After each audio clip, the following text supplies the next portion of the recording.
Ladies and gentlemen, welcome to Sibwoga TV, which is your #1 online political channel. There is this issue between Matiangi and Rigathi Gachagua.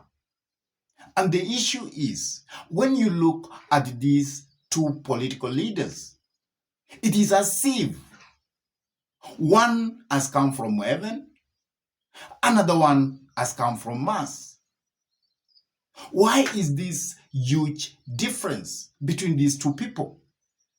Because the way they actually approach politics and national issues is actually quite different.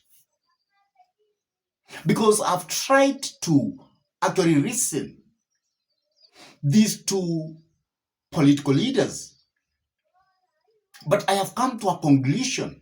But their approach to national issues, their approach to national politics is actually quite different. And I have wondered if these two people, it comes to a point when they might be forced to work together, will they bring the change that the Kenyans need?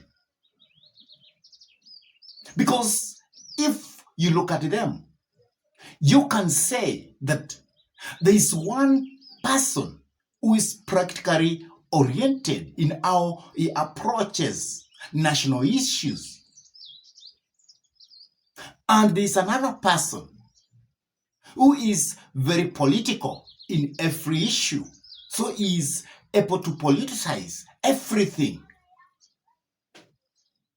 Because I have looked at these two political leaders, the way they do their campaigns, the way they speak to the citizen. And if you listen to them very carefully, you will find that we have one person who is giving hope to the Kenyans first.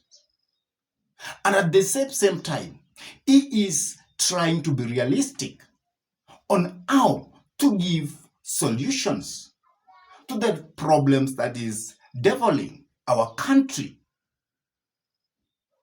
If also you look at another person, you will find that that person is personal in his orientation.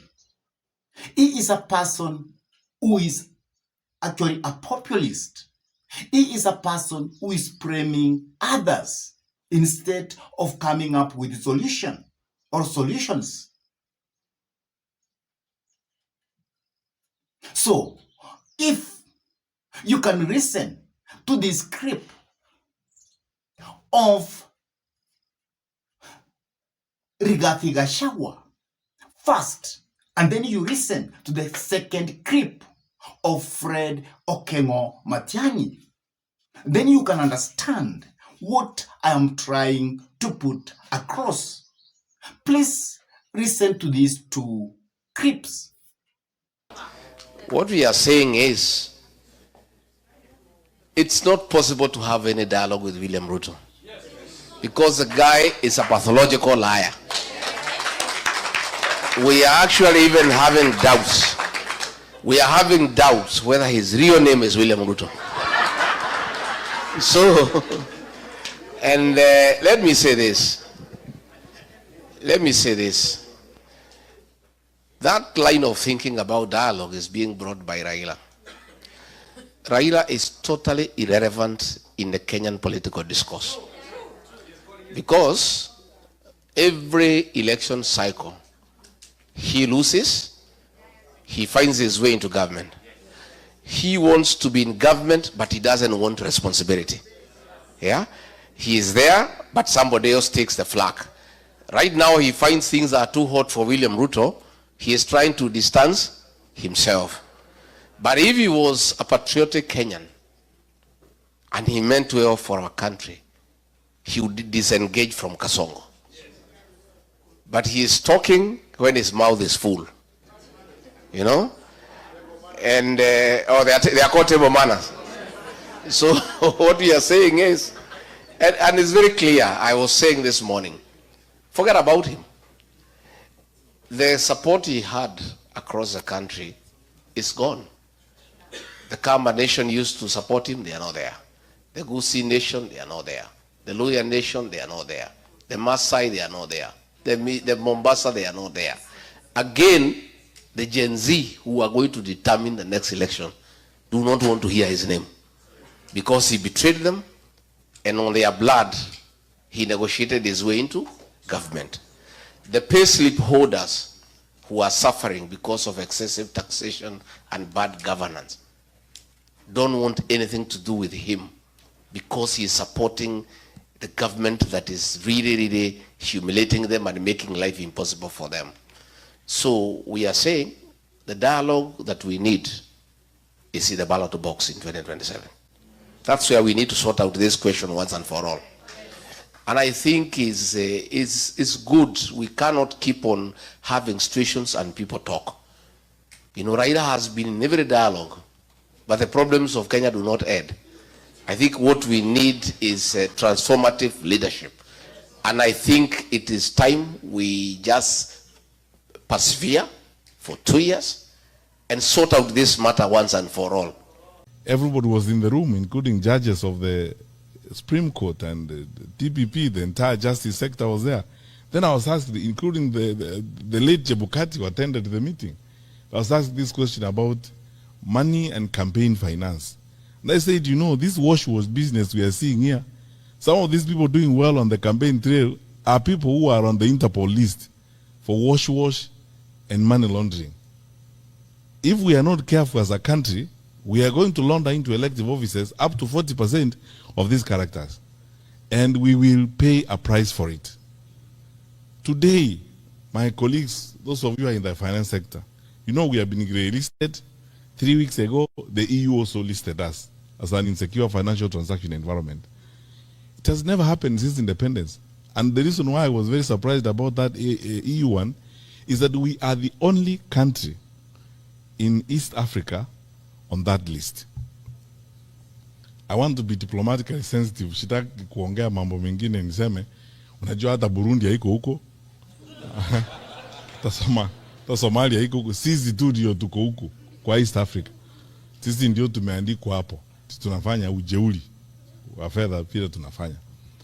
So these are the issues. This is the reason why I would like to run for president, because I believe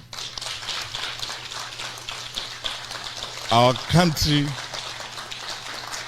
deserves and should get better. Our country deserves and should get better leadership, in my view. And you're not going to bring it from Mars or from Jupiter. The people are there. They are willing and ready to serve their country. What they need are leaders who will go and work. I have not arrived from heaven myself. And you know, I am not one of those who carry around a big Bible ambayo inaweza kukuangusha. I go to churches there every day, singing songs, hymns, trying to pretend that I am holy. I am a sinner like you. It's just that I am a realistic sinner who will say,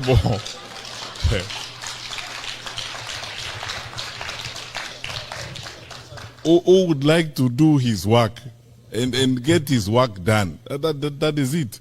Who will not make excuses when I'm supposed to deliver services, and who is willing to level with the people of Kenya and tell them the truth, as it were. We know when Gen Z happened, the demonstrations against Finance Bill 2024 in June 2024. First of all, I asked very many people, and you know, the privilege I have is that you cannot hoodwink me. I think, as someone said in this room, the late John Mijuki and myself are probably the most consequential ministers of security in independent Kenya. I was there for 5 years. I know our capacity and I know what we will do. How was our parliament overrun in broad daylight, and parliament is 2 kilometers from State House? So, and then MPs were scampering for life. what is shocking to me to this day, honestly speaking, and you Kenyans, I mean, this is something you should ask yourself questions and answer. No one has asked the question, what actually happened and why? Because in ordinary circumstances, we should have had an all-parties parliamentary inquiry, where all parties come together, have a parliamentary inquiry. In fact, if I was president that time, I would have worked with the leader of majority and worked with the speaker to have an all-parties parliamentary inquiry. Why? It would have given me an opportunity as president to listen to the Gen Z and to have an opportunity for them to ventilate so that I understand what is actually going on, have the parents come there, and it would have given us an opportunity as a country to do deep dive and soul searching on what we had not done that caused Gen Z to get to that point. So, we did not do it because viongozi wa kitaifa think they know everything. Then 25th June came, 2025. We lost more lives. Then Sabasaba came. We lost more lives. And my brothers and sisters, we cannot continue that way. That is not how we are supposed to live. And in all that, you can see irresponsibility, dereliction of duty, recklessness. And it's best demonstrated by the language you have heard leaders use and the sentiments that you hear leaders using. I was shocked in this day and age, 63 years after independence. There's somebody who talks about tribes. Where do you live? I mean, those things, nobody talks about those things anymore. I asked some friends last night where we were having dinner. Which one of us goes to hospital in Kenya and you are sick? You are very, very sick. You are shivering in your car. But then you ask people, please check on the list, what's the tribal background of the doctor on duty before I go in? Because you just get in, you are treated, and sometimes you don't even know the ethnic background of the fellow who's treating you. But until you are treated, you go away. Why should it matter? When you walk to a bank, for example, in Kenya, you go to Equity or a family bank, you want services, you go to the teller. Do you first of all ask, by the way, where do you come from? Before you ask, it's transactional. You just fill out your papers or you discuss your loan and you go away. It doesn't matter anywhere else. Why should it matter when it comes to making decisions on the leadership of the country? It's because some of us tuko na shida fulani sijui ni ya kurogwa ya huko nyuma, which we should never ever ever as a country accept. And that's why the young people in this audience who are listening to me, Gen Z is an opportunity to step into the third wave or the third generation of leadership in Kenya, modern Kenya. This is what is going to give us. Yeah. This thinking and this approach is what gives us a modern country. A country where the content of your character matters more than your surname. You know, the values you hold, the delivery of services is more important than your surname. Because all those primitive things where your surname is supposed to lead you somewhere, so that if your name is Omolo, then I make a decision whether or not you should pass through this gate. That time is gone. And Kenyans, let us not only resist, let us reject that kind of attitude. After listening to that, you can understand that these two political leaders, the way they are approaching things is quite different. And those two groups actually are from United States of America. When those political leaders were there, the way they were interviewed and the way they responded to the people, the way they gave their speeches to the people or to the Kenyans in United States of America, it is quite different. Because if you have heard about that speech of Fred Okengo Matiangi, you will find that Fred Okengo Matiangi is quite realistic. First, he has to tell people that our country has not fallen flat. Our country is a very good country. Our country is the giant of East Africa. But he has gone further to tell them we have problem, and the problem we have in our country is about leadership, and it is about the affairs of management of our country, politically and economically. And he has told the people that if we have a good political leader, if we have a serious political leader from the top, then things will align themselves in a very good way. Then things will work out. Because the vacuum we have in our nation is about leadership. That the people who we have given elective posts, that they don't know how to lead the country, or they have gone there because of their personal interest. And he has told the people that if they will elect him as a president of this nation, then he will make sure that he delivers, and he will like the people to take him into accountability of what he does. And even there is one lady who asked him this question, that President William Samoei Arap Ruto has done a lot of brutality.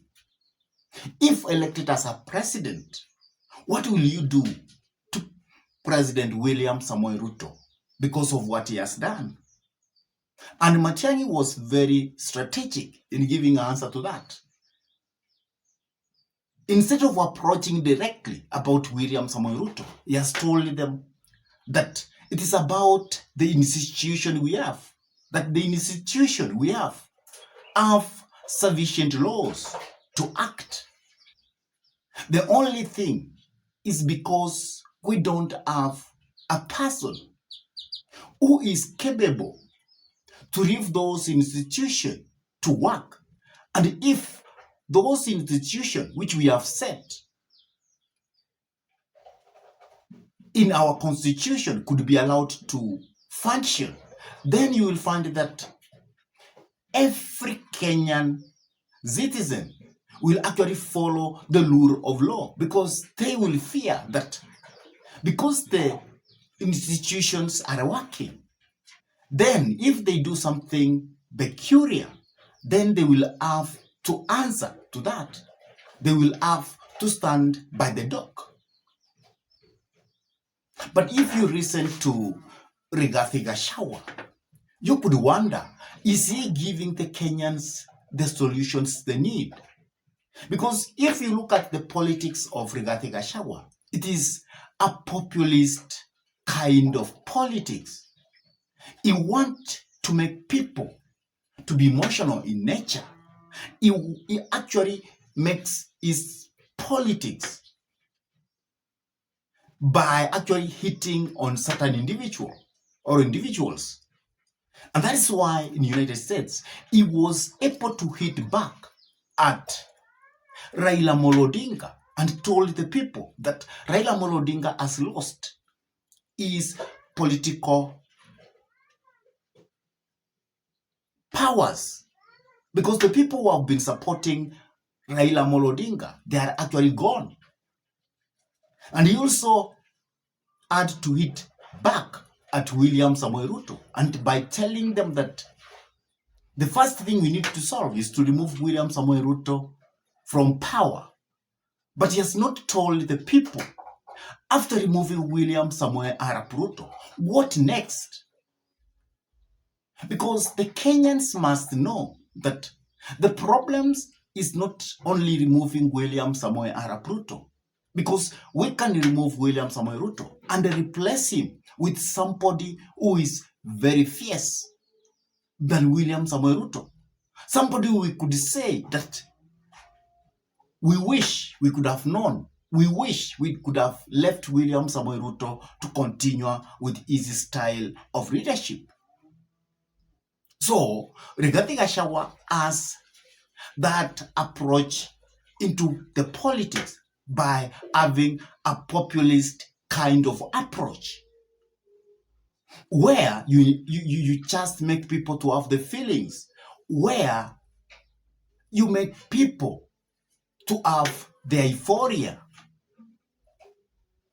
by actually citing them, but you really don't give them solutions about their problems, where you attack certain individuals because you know that if you attack those individuals, then you will find that many people will actually become excited and they will feel you are the person we need. But Fred Okengo Matiangi is quite different.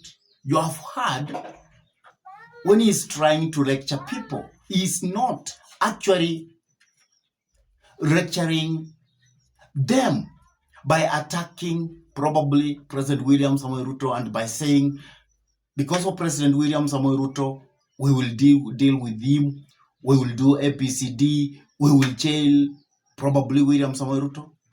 No. He's being smart enough to tell people that the problem is not William Samoei Ruto. The problem is about leadership. The problem is about leaving our institutions to work. That is what we want. And we should change our politics through peaceful means. Because that's quite very important. Because if we change our politics through peaceful means, it means nobody is going to be hurt. So the politics between Fred Okengo Matiang'i and Rigathi Gachagua is quite different, in my own opinion. Because, as I have said, Matiang'i is a bit realistic. Matiang'i is a person who tries to give hope. Matiang'i is a person who is rational in the way he does things. And he is also a person who is a performer, who is solution-oriented. But if you look at Rigathi Gachagua, you can note that Rigathi Gachagua is a bit tribal in nature. He is also a bit in his politics, is a populist person in nature. So there is a big difference the way these two political leaders actually deal with politics. I really don't know what you are saying about these two political leaders. Do you think they handle politics differently? Who do you think has the better approach towards handling politics in this nation? Please drop your comment in the comment section below. And if this is your first time to bump into this YouTube channel, I request you kindly to take a minute and subscribe to this YouTube channel. Give this video a like, share the video to your friends, and whenever you subscribe to our YouTube channel, always make sure to smash the bell button. And with that, I say thank you until we meet in our next political conversation. Goodbye.